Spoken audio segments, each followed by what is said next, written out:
اعوذ باللہ من الشیطان الرجیم بسم اللہ الرحمن الرحیم الحمد للہ الذی لا یبلغ مدحتہ القائلون ولا یحصی نعماءہ العادون ولا یعدی حقہ المجتہدون الذي ليس لصفته حد محدود ولا نعت موجود ولا وقت معدود ولا أجل ممدود فطر الخلائق بقدرته ونشر الرياح برحمته الصلاة والسلام على الرسول المسدد المصطفى الأمجد المحمود الأحمد سیدنا و مولانا و مولا الکونین جد الحسن والحسین وعانی ابوالقاسم محمد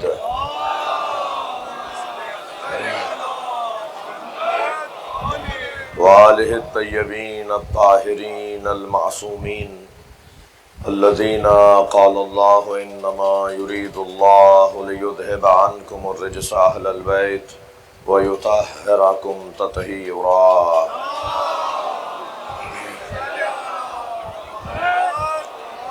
وَلَعْنَةُ اللَّهِ عَلَىٰ أَعْدَائِهِمْ أَجْمَعِينَ مِنْ يَوْمِ عَدَاوَتِهِمْ إِلَىٰ قِيَامِ يَوْمِ الدِّينِ أَمَّا بَعْدُ قَالَ الْحَكِيمُ فِي قُرْآنِ الْكَرِيمِ بِسْمِ اللَّهِ الرَّحْمَٰنِ الرَّحِيمِ يَوْمَ نَدْعُو كُلَّ أُنَاسٍ بِإِمَامِهِمْ ومن اوتی کتابہ بیمینہ فاولئک یقرؤون کتابہم ولا یظلمون فتیلا ومن کان فی ہذہ اعمی وہو فی الآخرۃ اعمی واضل سبیلا صلوات۔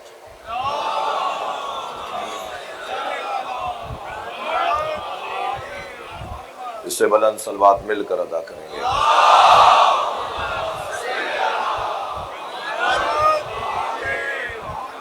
سورہ مبارکہ اسراء کی پے در پے دو آیات جو اس عشرہ مجالس میں آپ کے سامنے آج 9ویں منزل پر بھی پڑھی گئیں۔ اللہ اپنے اس کلام میں ہماری آخرت کا منظر بیان کر رہا ہے۔ قیامت میں کیا ہوگا؟ قیامت میں سب سے پہلا کام، قیامت میں نتیجہ خیز کام، قیامت میں سب سے اہم کام یہ ہوگا کہ یوم ندعو کل اناس بامامہم، ہر شخص کو اس کے امام کے ساتھ پکارا جائے گا۔ ومن اوتی کتابہ بیمینہ، اور پس جس کے سیدھے ہاتھ میں نامہ عمل دیا جائے گا، فاولئک یقرؤون کتابہم، اور وہ لوگ اپنے نامہ عمل کو پڑھیں گے، ولا یظلمون فتیلا، تو انہیں اپنے نامہ عمل میں بال برابر بھی، کھجور پہ چڑھے چھلکے کے برابر بھی ظلم نظر نہیں آئے گا۔ ومن کان فی ہذہ اعمی، اور جو اس دنیا میں اندھا ہے، وہو فی الآخرۃ اعمی، وہ آخرت میں بھی اندھا ہے، واضل سبیلا، اور اسے کوئی رستہ نظر نہیں آئے گا۔ عزیزان گرامی، جو کچھ کرنا ہے وہ یہی کرنا ہے۔ آخرت یوم حساب ہے، یوم عمل نہیں ہے، اور یہ دنیا یوم عمل ہے، یوم حساب نہیں ہے۔ لہٰذا اسی دنیا میں اپنا رخ سیدھا کرنا ہے، اپنا قبلہ ٹھیک کرنا ہے، اپنے معاملات کو درست کرنا ہے۔ یہاں کا ایک ایک لمحہ وہاں کے لیے سالوں کے برابر تکلیف دہ ہو سکتا ہے، یہاں کا ایک لمحہ وہاں کے سال بھر کے لیے تکلیف دہ ہو سکتا ہے، اور یہاں کا ایک لمحہ وہاں جنت بھی دلوا سکتا ہے۔ لہذا اللہ کے ہاں تولا جاتا ہے، گنا نہیں جاتا۔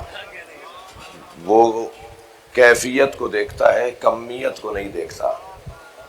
اسے ہزاروں رکعت اور ہزاروں سجدے نہیں چاہیے، اسے ایک لمحہ بندگی کا چاہیے۔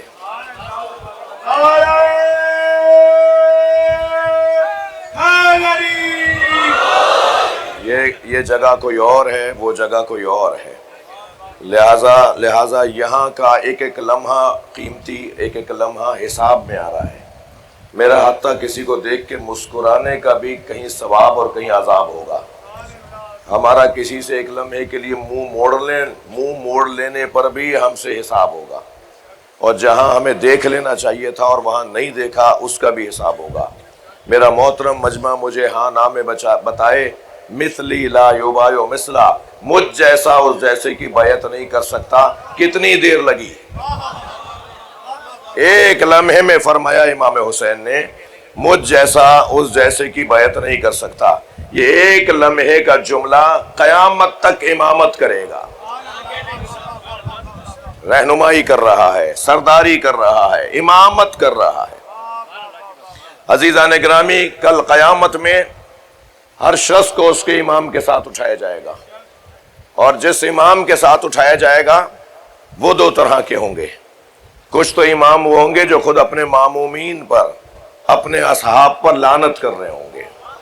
یہ میں ایک مجلس میں حدیث ہے آپ کو سنا چکا ہوں، کم من امام یجیء یوم القیامہ یلعنون اصحابہ ویلعنونہ، وہ اپنے اصحاب پر لعنت کر رہے ہوں گے اور ان کے اصحاب ان پہ لعنت کر رہے ہوں گے، یعنی وہ اپنے چاہنے والوں پہ لعنت کر رہے ہوں گے اور ان کے چاہنے والے ان پہ لعنت کر رہے ہوں گے۔ یہ وہی اسی طرح کے امام ہوں گے کہ جس طرح کا وہ قاری قرآن ہے، رب تال القرآن والقرآن یلعنہ، کتنے ہی قاریان قرآن ہیں جن پہ خود قرآن لعنت کرتا ہے۔ تو یہ ایک قسم یہ ہوگی ان لوگوں کی جو رہنما ہوں گے، اور دوسری قسم جو ہوگی وہ ہوں گے کہ جن کے چاہنے والوں کے سیدھے ہاتھ میں نام عمل دیا جائے گا، اور سیدھے ہاتھ میں نام عمل دینا خود دلیل ہوگا کہ یہ جنتی ہیں، اور پھر جب وہ کھول کر دیکھیں گے تو یہ سب معصوم تو نہیں ہوں گے، مگر قرآن کہہ رہا ہے بھائی کہ اس میں ایک بال برابر بھی ظلم نظر نہیں آئے گا۔ تو کیا ہوا؟ یہ گناہ کہاں چلے گئے؟ صلوات پڑھیں محمد و آل محمد۔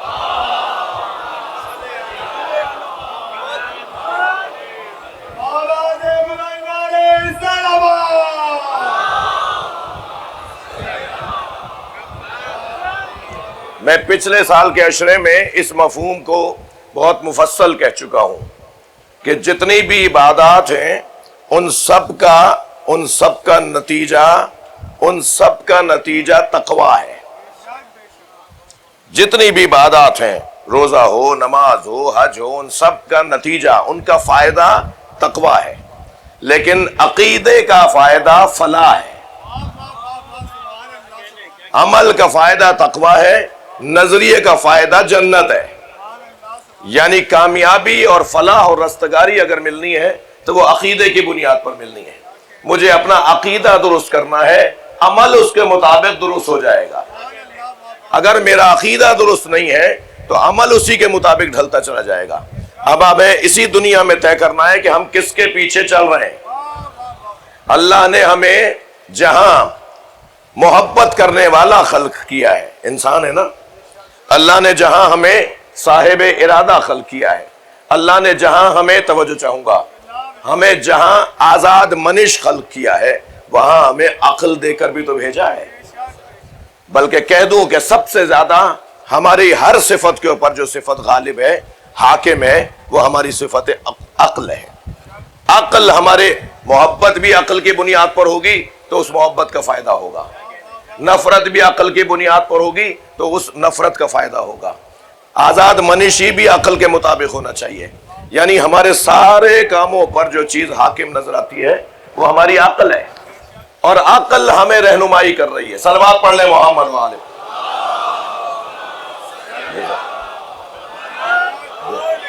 ایک اور بلند صلوات، اس سے بلند صلوات۔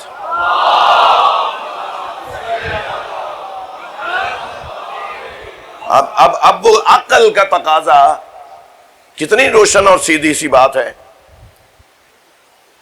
کہ اللہ مسئلہ پوچھنے کے لیے، جہالت دور کرنے کے لیے اہل بیت کے پاس بھیجے، حاکم کوئی اور ہو۔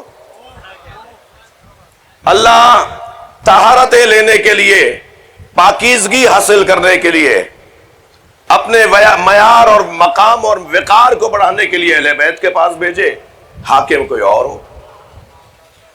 اللہ صادق سچا، کونوا مع الصادقین، اہل بیت کو بولے اختیارات کسی اور کے پاس ہو۔ اور روشن کہہ دوں، لمبی لسٹ ہے یہ، اور روشن کہہ دوں اللہ جنت ان کے ہاتھوں بٹوائے اور حکومت کسی اور کے پاس ہو۔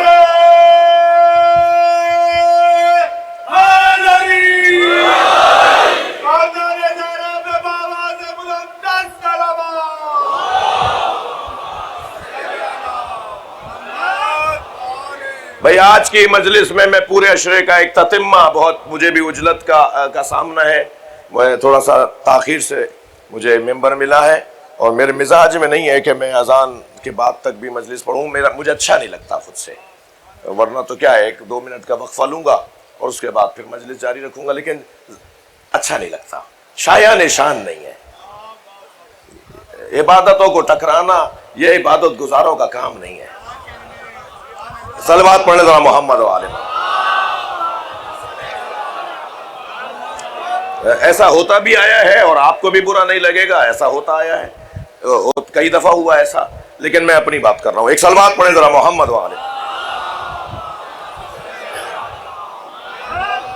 تو میں اپنے تتمے کو مکمل کروں، یعنی اپنی مضمون کو ایک منزل دوں، اور پھر آپ کو یاد ہے کہ آج کی مجلس میں ہم کچھ اپنا عالمی اور ملکی سطح کے کچھ مسائل کی طرف بھی توجہ کرتے ہیں، اور اس کے لیے میں کئی دن سے تیاری کرتا ہوں، شخصیات سے، قائدین سے، خاص طور پہ علامہ راجہ ناصر صاحب، قائد ملت جعفریہ علامہ ساجد علی نقوی سے، اور دیگر مظفر آباد سے، اور معلوم ہوا پنجاب کے مختلف علاقوں سے جتنی میری 8-10-5 میرے نزدیک شخصیات معتبر ہیں، ان سب سے ایک مشورے کے بعد آپ کے سامنے اپنے قومی مسائل کو رکھتا ہوں، اور یہ کوئی نئی بات نہیں ہے، پہلی دفعہ نہیں ہو رہا، یہ علامہ رشید ترابی کرتے آئے اور علامہ تعالی جوہری کسی حد تک کرتے آئے، اور اس فقیر کو بھی یہ آج 15واں سال ہے۔ صلوات پڑھے محمد و آل محمد۔ جی عزیزو، اب مضمون کی طرف آ جائیے ایک صلوات کے سہارے کے ساتھ۔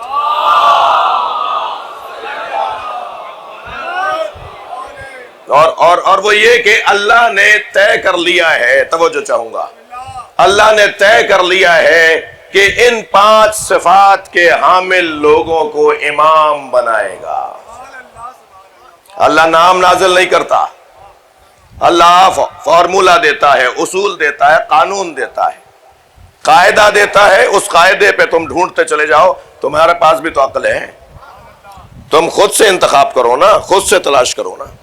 وہ سب سے پہلی چیز جس کی بنیاد پر اللہ رہنما بناتا ہے، سب سے پہلی چیز عزیزان گرامی، وہ ہے علم۔ تھوڑی گردن ہلاتے رہنا، میری بات آپ کے تک جا رہی ہو تو۔ سب سے پہلی شرط علم ہے۔ یہ کیسے ممکن ہے پڑھے لکھے ہو کر رہنما جاہل ہو؟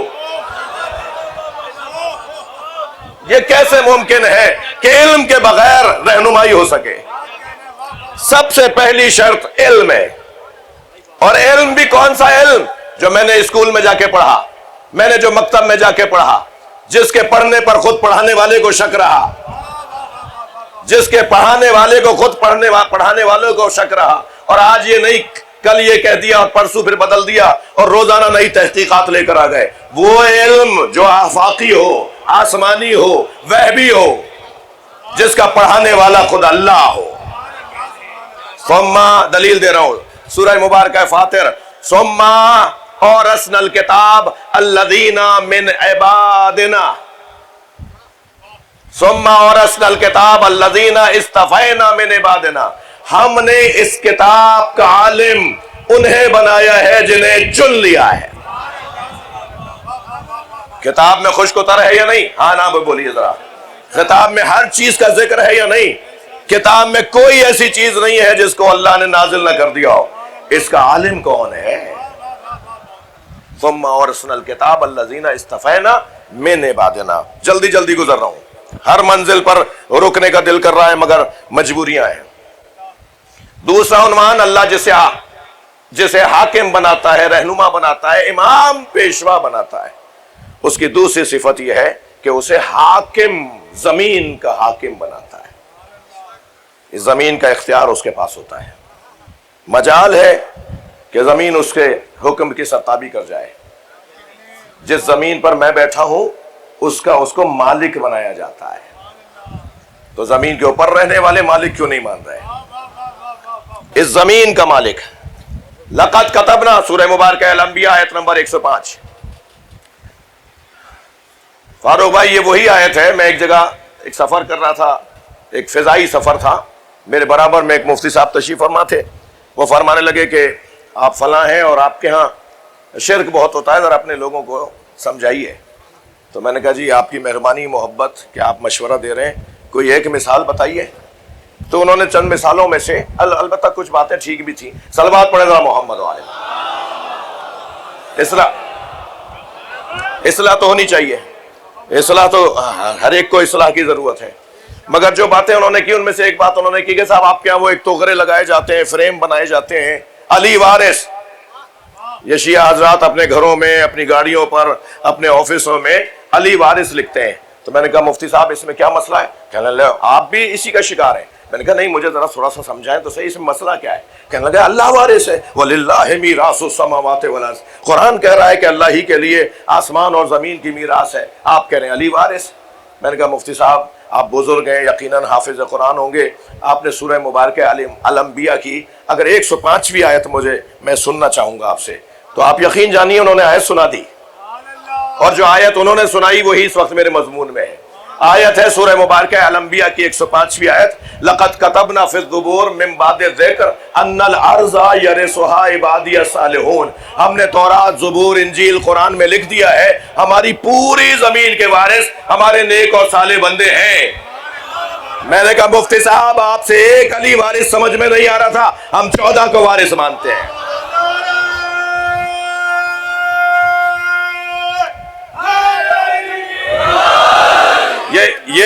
یہ جو زمین کی وراثت ہے اللہ نے اپنے نیک اور صالح بندوں کے حوالے کر دی۔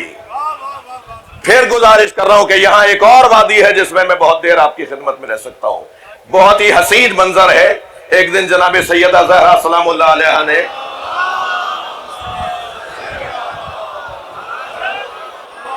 نبی مکرم سے اپنے بابا سے کہا بابا علی روزانہ رات زمین سے باتیں کرتے ہیں اور ایسا لگتا ہے جیسے دو طرفہ گفتگو ہے۔ بلا تشبیہ آپ کسی آلے کے ساتھ بات کر رہے ہو نا تو وہاں بیٹھا ہوا آپ کو تو سنتا ہے مگر آپ اسے بھی سنتے ہیں جسے وہ نہیں سنتا، ایسا ہی ہے۔ بی بی فرما رہی ہے ایسا لگتا ہے جیسے دو طرفہ گفتگو ہو رہی ہے۔ سرکار مسکرائے، حضرت نے فرمایا اللہ نے علی کو دابۃن فی الارض قرار دیا ہے، اللہ نے علی کو زمین کا وارث قرار دیا ہے۔ پوری زمین پر دن بھر میں جو کچھ گزرتا ہے رات کو گزارش سنانا اس کی ذمہ داری ہے۔ یہ اس روایت کے اہل سنت کی کتابوں کی روایت میں سے ایک روایت ہے۔ دوسرا عنوان، پہلا کیا؟ علم، توجہ ہے۔ دوسرا زمین کا اختیار اللہ نے جسے دیا ہے اسی کو امام بنا رہا ہے، اسی کو وہ سربراہ بنا رہا ہے۔ تیسرا عنوان بتا دوں، اللہ مظلوموں کو امام بناتا ہے۔ مظلوم ذرا حوصلہ کریں، مظلوم ذرا آج گزار دیں، مظلوم ذرا برداشت کر لیں، کل انہی کا ہے۔ توجہ ہے حضرات کی؟ وَنُرِيدُ أَن نَّمُنَّ عَلَى الَّذِينَ اسْتُضْعِفُوا فِي الْأَرْضِ، صلوات پڑھیں محمد و آل محمد۔ یہ جو آیت کریمہ ہے، اللہ نے ارادہ کیا ہے جنہیں زمین پر کمزور کیا جائے گا، جنہیں زمین پر پریشان رکھا جائے گا، اللہ انہی کے حوالے کائنات کا نظام کرے گا۔ وَنُرِيدُ أَن نَّمُنَّ عَلَى الَّذِينَ اسْتُضْعِفُوا فِي الْأَرْضِ وَنَجْعَلَهُمُ الْأَئِمَّةَ وَنَجْعَلَهُمُ الْوَارِثِينَ، اللہ انہی کو امام بنائے گا اور انہی کو دنیا کا وارث بنائے گا۔ تھکے تو نہیں ہے؟ یہ تیسرا مرحلہ ہے، اللہ مظلوم کو حاکمیت عطا کرتا ہے۔ کل مظلوم کا ہے، وہ پوری دنیا کے مظلوم ہوں یا پاکستان میں رہنے والے مظلوم ہوں، سب بشارت لے لیں آج 9 محرم کی مجلس سے، تھوڑا سا وقت گزار لیں، کل انہی کا ہے۔ اور ہم جس مظلوم کی یاد میں یہاں اس شوق سے آئے بیٹھے ہیں، کل اسی کا ہے، مستقبل اسی کے بچے کا ہے۔ وہ روزانہ شب جمعہ اپنے جد حسین کو سلام کرنے کربلا جاتا ہے، اور آج کی مجلس میں بھی انہیں بلائیے گا، بلکہ آ چکے ہوں گے۔ مولا آپ پرسا وارث تو پہلے آتا ہے نا، تو مجھے یقین ہے آپ پہلے سے آئے ہوئے ہیں اور ہم سے پرسا لینے آئے۔ یہ ہے تیسری صفت جسے اللہ امام بناتا ہے۔ چوتھی صفت عزیزان گرامی، اللہ معصوم کو امام بنائے گا، گناہوں سے پاک، زندگی بھر جس کی زندگی میں کہیں ایک بال برابر بھی گناہ کا گزر نہ ہوا ہو۔ لہذا حضرت ابراہیم کو جب اللہ نے امام بنا دیا تو انہوں نے فوراً سوال کیا ومن ذریتی، تو اللہ نے جواب دیا لا ینال عہدی الظالمین، میرا یہ عہد امامت کا ظالموں تک نہیں پہنچے گا۔ یعنی اللہ معصوم کو امام بناتا ہے۔ توجہ کر لیا عزیزو۔ اور پانچویں صفت، بنایا ہوا بھی اللہ کا ہونا چاہیے۔ یہ ساری چیزوں میں کہیں دھوکہ مت کھا جانا کہ یہ سوچ لو کہ یہ ویسا ہی ہے یا ویسا ہی ہے۔ ان سب کی تصدیق بھی اللہ کرے گا جب اللہ کہے گا کہ میں نے انہیں بنایا ہے، تو ان صفات کے حامل کو اللہ بنائے گا۔ وَجَعَلْنَهُمْ أَئِمَّةً يَهْدُونَ بِأَمْرِنَا، قرآن کہہ رہا ہے ہمارا کام ہے امام بنانا، اور اللہ نے امام بنا دیا۔ ماننا میرا کام ہے۔ جو اللہ کے بنائے ہوئے امام کو نہیں مان رہا اس پہ گلا شکوہ تو کیا، جو اللہ ہی کو نہیں مان رہا اس سے جا کر آپ کیا کہیں گے؟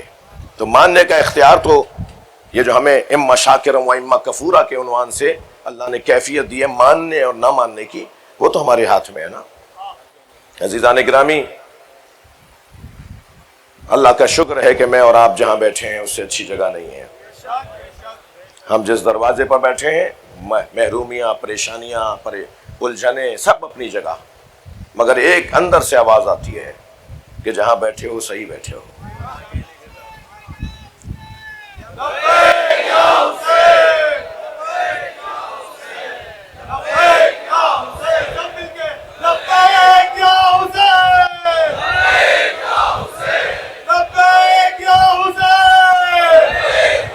مجھ سے آپ جلدی مجھ سے آپ کچھ ضروری باتیں سن لیجئے۔ آمادہ ہیں تو ایک بلند بھرپور صلوات۔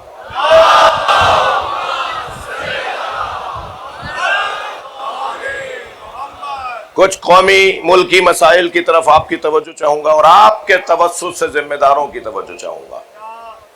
صاحبان اختیار سن بھی رہے ہیں، تشریف بھی فرما ہے، بہت سی جگہوں پر ان کا اختیارات، ان کے معاملات، ان کی رسائی ہے، اور سیاسی اور ریاستی ذمہ داران بھی سن رہے ہیں میری بات کو۔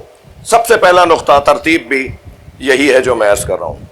ہم حسین مولا کے عزادار ہیں، ہماری اس سے زیادہ کوئی آپ سے توقع ہی نہیں ہے، ہم اس سے زیادہ آپ سے کوئی مطالبہ ہی نہیں کر رہے۔ ہم تو رونے والی قوم ہیں۔ ہم مناظرہ تو کرنے نہیں بیٹھا یہاں پر کہ اپنے رونے پہ دلیلیں دوں، اپنے ماتم پر آپ کو سمجھاؤں۔ آپ سمجھے نہیں سمجھے، سمجھنا چاہتے ہیں نہیں چنا چاہتے، مگر یہ رونا چاہتے ہیں۔ یہ ساری قوم صدیوں سے، آبا و اجداد سے، 1400 سال سے امام حسین کی عزادار ہے۔ ان کے نزدیک یہ عزاداری عبادت ہے، بلکہ روح عبادت ہے۔ ان کی تو نمازیں ہی حسن پاتی ہیں جب حسین مولا کو سلام کرتے ہیں۔ ہماری کوئی نماز مکمل نہیں ہوتی جب تک کہ ہم زیارت امام حسین نہ پڑھ لیں۔ کوئی ایک نماز بتائیے فجر سے لے کر اور عید کی نماز تک کہ ہم نے نماز مکمل کی ہو اور پھر کھڑے ہو کر زیارت امام حسین نہ پڑھی ہو۔ کون ہے جو یہ کہتا ہے کہ حسین محرم میں یاد کیوں آتے ہیں؟ ہمیں تو دن میں 5 نمازوں کے بعد حسین یاد رہتے ہیں۔ یہ غلط بات ہے۔ ہم امام حسین علیہ السلام کے عزادار ہیں۔ ہمارا سب سے بڑا اہم مسئلہ یہ ہے، سارے مسئلے اگر آپ نے رد بھی کر دیے نا، یعنی ہمیں کچھ بھی نہیں دیا، ہمارے مسئلے حل نہیں کیے اور صرف ہمیں عزاداری کرنے دی، تو ابھی شاید ہم آپ سے شکایت نہ کریں۔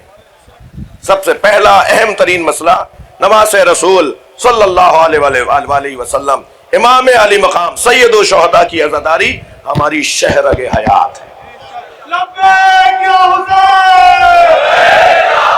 اور اس اس کے انعقاد پر ہم اپنے جائز حق کے طور پر اسے تصور کرتے ہوئے اس ملک میں، پوری دنیا کی بات علیحدہ ہے، اس ملک میں ہم امام حسین کی عزاداری میں مصروف رہے۔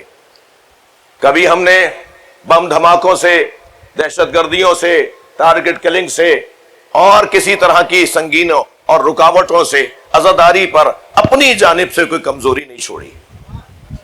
1988 ڈیرہ اسماعیل خان کے جلوس کی برآمدگی ہو یا 2000 کچھ میں سہون میں ماتم پہ پابندی ہو، کراچی میں مختلف ادوار میں رکاوٹیں ہوں یا پارا چنار میں مختلف مسائل کا سامنا ہو، پنجاب میں، گلگت بلتستان میں، دور دراز علاقوں میں ہم نے ہمیشہ عزاداری امام حسین اور سید الشہداء کے غم میں اپنی بھرپور کوشش کر کے اسے زندہ رکھا اور باقی رکھا۔ اس پر بھی ہمارا عزاداری پر کوئی احسان نہیں ہے، حسین مولا کا کرم ہے کہ ہماری زبان سے اپنا ذکر کرواتے ہیں۔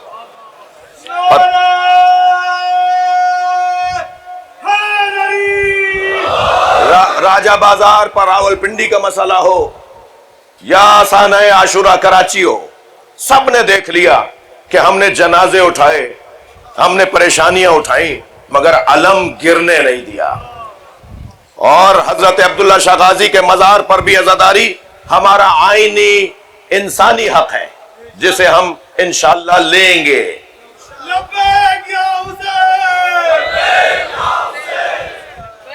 اس صورتحال کے تناظر میں، جو موجودہ صورتحال اور مدتوں سے یہی صورتحال ہے، اس کے تناظر میں علماء کرام، ذاکرین عظام، واعظین کرام، عزاداران، ماتمیان، نوحہ خان، انجمنوں کے ممبران، ان سب سے شعراء کرام، ان سب سے گزارش ہے کہ عزاداری کو احسن اور بہتر انداز سے محبت اور وحدت کی فضاؤں کو محفوظ رکھتے ہوئے تشیع کے روشن چہرے کو مزید روشن تر بنانے میں عقائد تشیع کو مصفہ اور منقع کر کے سالمیت کے ساتھ، انتہائی اخلاق اور انتہائی حکمت اور دانائی کے ساتھ پیش کرنے کی ضرورت ہے۔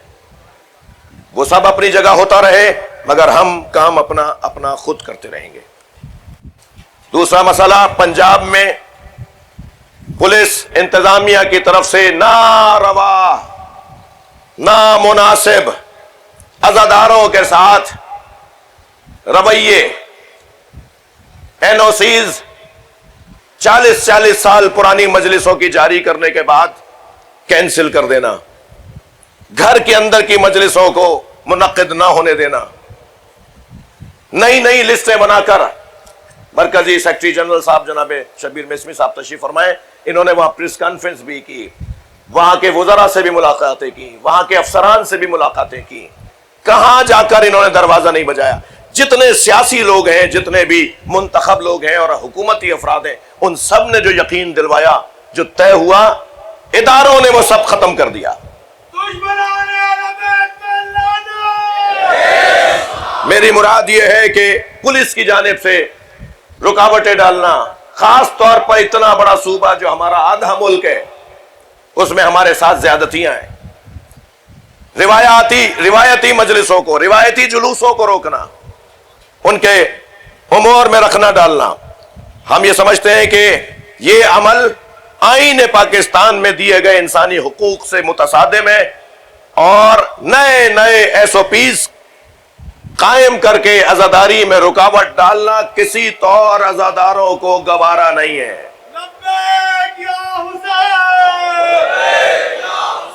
تیسرا مسئلہ 4th شیڈیول کا مسئلہ ہے، خاص طور پر پنجاب میں ظالم اور مظلوم، قاتل اور مقتول، جابر و مجبور کی تمیز کے بغیر مکتب تشیع کے سینکڑوں بے ضرر محب وطن قانون پسند افراد کو صرف اس بنیاد پر چند FIRیں جمع کرنے کے بعد انہیں 4th شیڈیول میں ڈال دیا کہ انہوں نے جلوس آدھا گھنٹہ دیر تک ختم کیا، انہوں نے لاؤڈ اسپیکر وہاں لگا دیا تھا جہاں ہم نے انہیں روکا تھا، انہوں نے مجلس جو ہے وہ اتنے بجے شروع کرنی تھی، انہوں نے جلدی شروع کر دی۔ ان بنیادوں پہ FIRوں کا پہلے ایک ریکارڈ بنایا جاتا ہے، اور پھر ریکارڈ بنانے کے بعد ان محب وطن شہریوں کو 4th شیڈیول میں ڈال دیا جاتا ہے۔ یہ ناقابل قبول اور ناپسندیدہ عمل ہے۔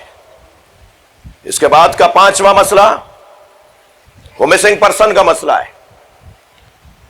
مسنگ پرسن کا مسئلہ متاثرہ خاندان کو مطمئن کرنا، متاثرہ خانوادوں کو مطمئن کرنا، یہ اداروں کا کام ہے بھائی. اب تو یہ ہم سے بھی بدگمان ہونے لگے. اب تو یہ ہمارے اوپر بھی جو انہیں تسلی، صبر، ہمت، حوصلے کا پیغام دیتے آتے ہیں، یہ ہم سے بھی بدگمان ہونا شروع ہو گئے. ہمارے خلاف بھی کچھ نہ کچھ یہ بول دیتے ہیں. یہ حق بجانے میں آپ کے پاس قانون ہے کہ 90 دنوں میں آپ مجرم کو بتائیں گے یہ مجرم ہے یا مجرم نہیں ہے. یہ 90 دنوں سے زیادہ کیوں ہو جاتا ہے؟ یہ 3 مہینے سے زیادہ کیوں ہو جاتا ہے؟ ابھی پچھلے دنوں جو چند لوگ اٹھائے گئے ہیں اور اس سے پہلے جو کئی سال سے دور ہیں، میں اس سے زیادہ اس پہ تبصرہ نہیں کروں گا. آج بھی افسران سے رابطہ ہوا، کل بھی ہمارے دوستوں نے، سرور بھائی اور ان کے رفاقہ نے اور مسنگ پرسن کی فیملیز نے افسران سے ایک خاص میٹنگ کی ہے. کسی حد تک انہوں نے تسلیاں دی ہیں، مگر نہیں، یہ کافی نہیں ہے. انہیں مطمئن کرنا میرے محترم اداروں کا کام ہے.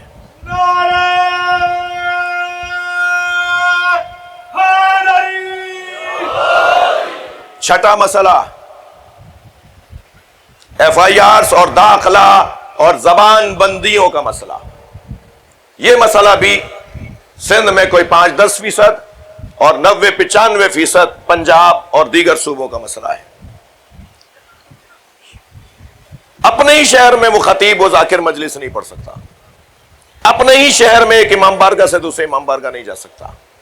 کوئی میرٹ بنتا ہے، کوئی اصول ہے، کوئی قانون ہے، کوئی قاعدہ ہے جس کی بنیاد پر زبان بندیاں ہوتی ہیں. چھٹا مسئلہ نصاب تعلیم کا مسئلہ ہے. ایک مدت سے یکساں نصاب تعلیم کی گفتگو پاکستان میں چل رہی ہے. 10 میٹنگز ہو چکی ہیں اور ان میں ہم نے اپنے تحفظات لکھ کر دے دیے ہیں. خاص طور پر مکتب تشیع کی مؤثر نمائندگی اس باب میں وفاق المدارس شیعہ پاکستان انجام دے رہا ہے.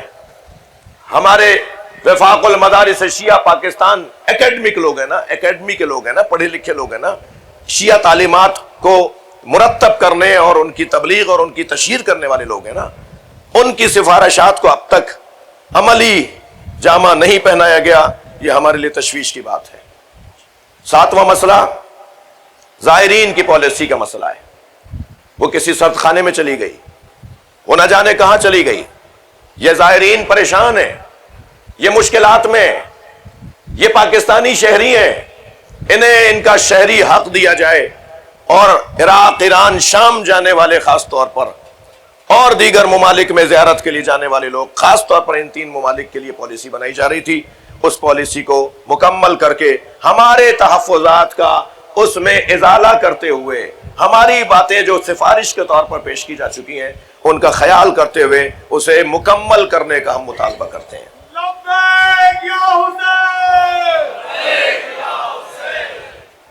ملک گیر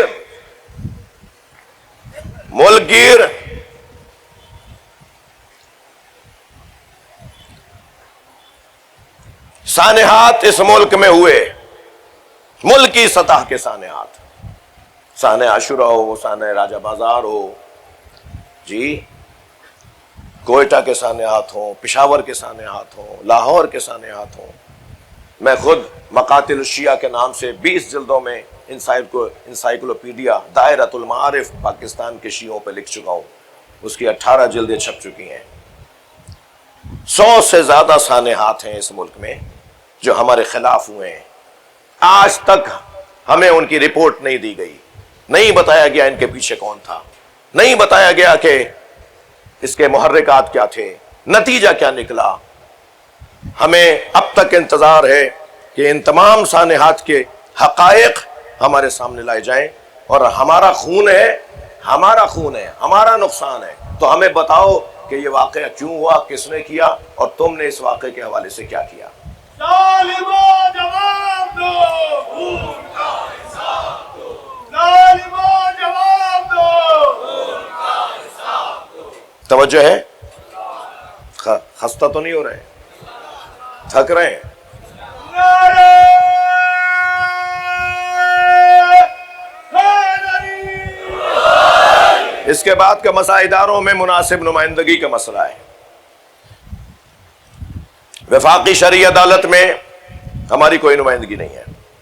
ادارہ تحقیقات اسلامی میں، ملک میں تحقیقات اسلامی ہو رہے ہیں اور شیعوں سے نہیں پوچھا جا رہا۔ ادارہ تحقیقات اسلامی میں ہماری ایک نمائندگی بھی نہیں ہے۔ پرسنل لاء کے حوالے سے جو پاکستان کے آئین کے اندر قانون سازیاں ہونی ہیں، ہماری فقہی شرعی مسائل بہت سے مختلف ہیں، ہم اس طرح سے کیسے عمل انجام دیں جیسے تم چاہتے ہو؟ ہماری فقہ کچھ اور کہتی ہے، پرسنل لاء کے اندر آئلی قوانین میں ہمیں اجازت دیتی ہے عدلیہ، اس کے آئین سازی نہیں ہوئی۔ چند چیزوں کی طرف پچھلے دنوں یہ کام ہوا، لیکن وہ سمجھیں کہ 5% سے زیادہ کا کام نہیں ہے۔ اس کے بعد ملک معاشی ابتری اور بدحالی کا شکار ہے۔ حالیہ وفاقی بجٹ، سالانہ میزانیہ، اس کا سالانہ میزانیہ عوام کی امنگوں کے خلاف ہے۔ اس میں اشرافیہ کو تو خاص مراعات دی گئی ہیں، مگر عوام کو اور غریبوں کو اس میں نظر انداز کیا گیا ہے۔ میں ایک جملہ کہہ کر وفاقی بجٹ کے اوپر تبصرہ کروں گا۔ قرضوں کے ذریعے قرضوں کی ادائیگی کون سی معقول بات ہے؟ قرضوں کے ذریعے قرضوں کی ادائیگی، اپنے پیروں پہ کھڑے ہو، خود مختار پالیسی بناؤ تاکہ تم آئندہ قرضہ لینے سے محفوظ رہ سکو۔ یہ تھے ملکی مسائل۔ عالمی مسائل کی طرف آپ کی توجہ چاہوں گا، اور جس لمحے اذان کی آواز سنیں گے ہم احتراماً رک جائیں گے۔ مجھے چند پوائنٹ آپ کے سامنے اور رکھ کر مصائب کے لیے آپ کو اپنے ساتھ مقتل میں بھی لے کے جانا ہے۔ عالمی مسائل میں رہبر معظم انقلاب اسلامی کی شہادت، اسلامی جمہوریہ ایران پر مسلط کردہ جنگ، سید علی خامنہئی کی مظلومانہ شہادت، درجنوں سیاسی رہنماؤں، سائنسدانوں، پروفیسروں، ڈاکٹروں کی شہادت، میناب اسکول میں سینکڑوں بچیوں کی شہادت، ٹیچرز کی بے رحمانہ شہادت، ملکی اثاثوں کی تباہی اور عالم اسلام کو جھنجھوڑ دینے والے بیانات۔ یہ تو رہا ایران کے ساتھ جو ہوا۔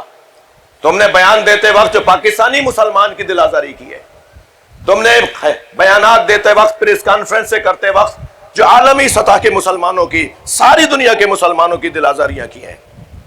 ہم اللہ کی بارگاہ میں شکر گزار ہیں کہ رہبر انقلاب کی شہادت کے بعد رہبر صالح بعد صالح کے عنوان سے سید مجتبی خامنہئی کی صورت میں عالم اسلام کو ایک رہنما ملا ہے، اور انشاءاللہ یہ اپنی مکمل رانائیوں کے ساتھ قافلے کو آگے لے کے چلیں گے۔ لبیک یا حسین!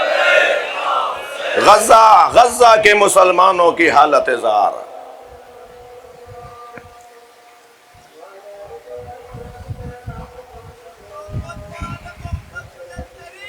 اذان ہو رہی ہے۔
اللہم صلی علی محمد، مل کر سلام پڑھیے۔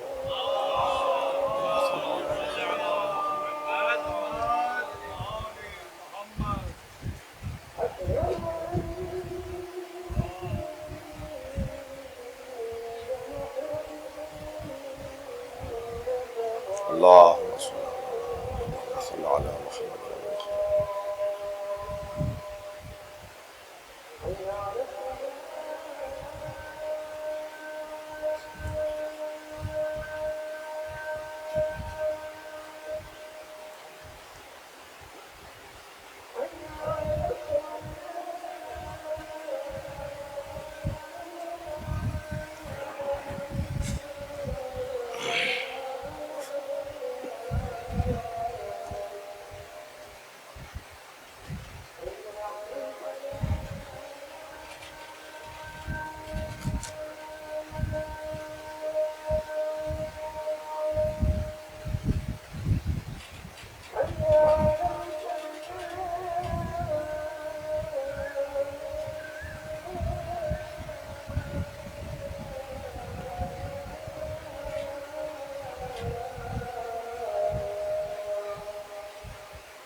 حبیب خدا و خاتم الانبیاء آواز بلند دست درآمد.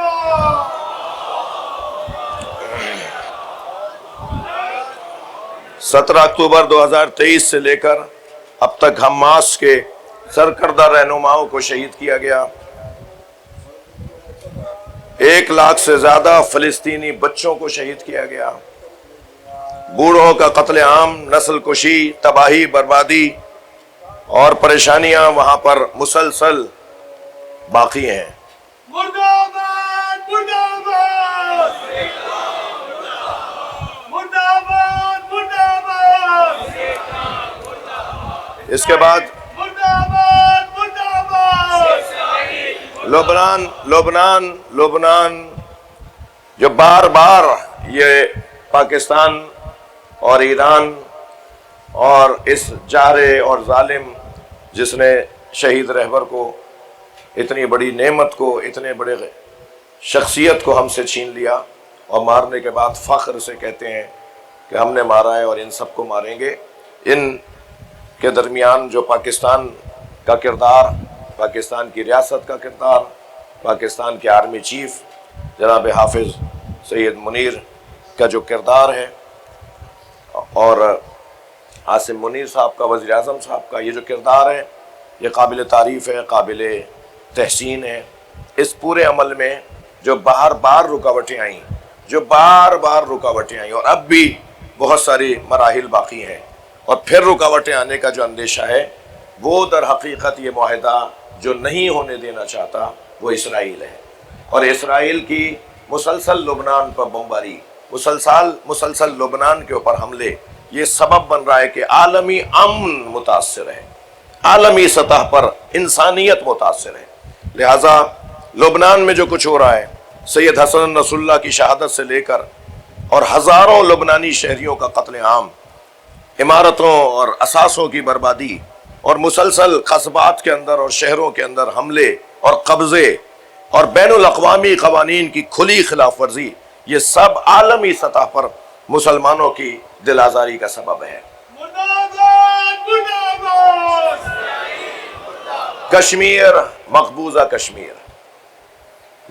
کشمیر میں جو کچھ پچھلے دنوں ہوا، ہندوستانی تسلط، ظلم، جابر، اقوام متحدہ کی قراردادوں کی خلاف ورزی، کشمیریوں کے ساتھ ان کے جو جینے کا انہیں حق سلب کرنے کے آئے دن نئے منظر، یہ ہندوستانی حکومت کی مذموم، ناقابل قبول اور انتہائی غیر انسانی اقدامات.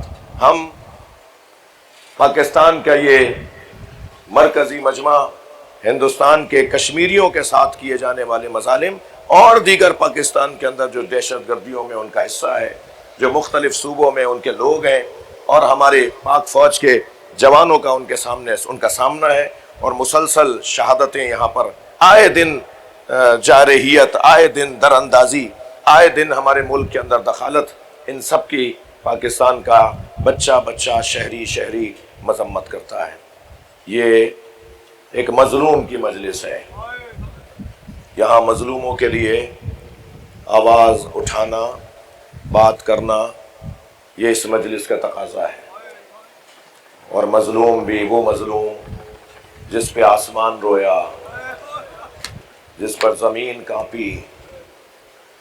کبھی غور کیا عزادارو، محرم کی چاند رات سے لے کر اور شام غریبہ تک ایک خاص کیفیت مجھ پر اور آپ پر حاکم رہتی ہے. اس کا ایک بڑا سبب یہ ہے کہ جب محرم کا چاند نمودار ہو جاتا ہے تو فرشتے امام حسین کا خون بھرا کرتا فضائے زمین پر معلق کر دیتے ہیں. اجرکم اللہ. جو میرے دوست بیٹھ کر سن سکتے ہیں، پیچھے بیٹھے ہوئے دوست متاثر ہو رہے ہیں آپ کی وجہ سے، آپ کے کھڑے ہونے کی وجہ سے. اگر ممکن ہے تو بیٹھ جائیے، مجھے جلدی نہیں ہے، ابھی تو میں نے مصائب شروع نہیں کیے، ابھی تو مجھے مصائب پڑھنے ہیں، اور آپ کو میں اپنے ساتھ کربلا لے جانا ہے. اللہ آپ کے بدن کو بار بار کربلا لے جائے.